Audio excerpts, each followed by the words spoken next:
आप सभी को जय मसीह की द बाइबल पोर्शन में आपका स्वागत है। हमारा आज का वचन है पहला शमूएल 7वां अध्याय।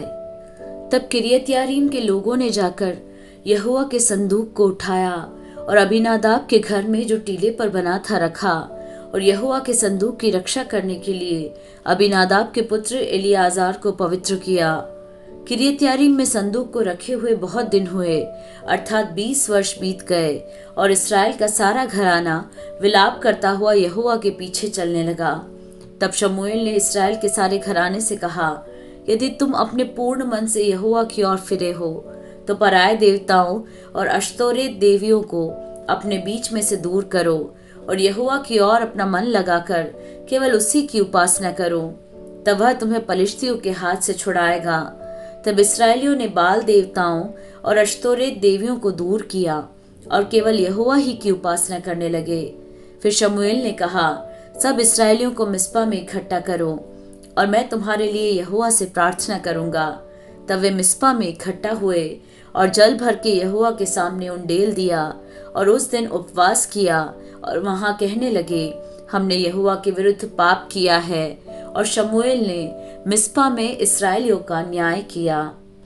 जब पलिश्तियों ने सुना कि इस्राएली मिस्पा में इकट्ठे हुए हैं, तब उनके सरदारों ने इस्राएलियों पर चढ़ाई की। यह सुनकर इस्राएली पलिश्तियों से भयभीत हुए और इस्राएलियों ने शमूएल से कहा, हमारे लिए हमारे परमेश्वर यहोवा की दुहाई देना न छोड़, जिससे वह हमको पलिश्तियों के हाथ से बचाए। तब शमूएल ने एक दूध पीता मेमना ले सर्वांग होमबलि करके यहोवा को चढ़ाया, और शमूएल ने इस्राएलियों के लिए यहोवा की दुहाई दी और यहोवा ने उसकी सुन ली। और जिस समय शमूएल होमबलि को चढ़ा रहा था, उस समय पलिश्ती इस्राएलियों के संग युद्ध करने के लिए निकट आ गए। तब उसी दिन यहोवा ने पलिश्तियों के ऊपर बादल को बड़े कड़क के साथ गरजाकर उन्हें घबरा दिया और वे इस्राएलियों से हार गए। तब इस्राएली पुरुषों ने मिस्पा से निकलकर पलिश्तियों को खदेड़ा और उन्हें बेतकर के नीचे तक मारते चले गए। तब शमूएल ने एक पत्थर लेकर मिस्पा और शेन के बीच में खड़ा किया और यह कहकर उसका नाम एबेनेजर रखा, यहाँ तक यहोवा ने हमारी सहायता की है।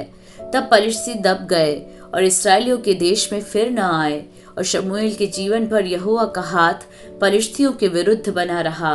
और एक्रोन और गत तक जितने नगर पलिश्तियों ने इस्राएलियों के हाथ से छीन लिए थे, वे फिर इस्राएलियों के वश में आ गए, और उनका देश भी इस्राएलियों ने पलिश्तियों के हाथ से छुड़ाया, और इस्राएलियों और एमोरियों के बीच भी संधि हो गई। शमूएल जीवन भर इस्राएलियों का न्याय करता रहा। वह प्रतिवर्ष बेतेल और गिलगाल और मिस्पा में घूम घूम कर उन सब स्थानों में इस्राएलियों का न्याय करता था। तब वह रामा में, जहाँ उसका घर था, लौट आया और वहां भी इस्राएलियों का न्याय करता था, और वहां उसने यहोवा के लिए एक वेदी बनाई।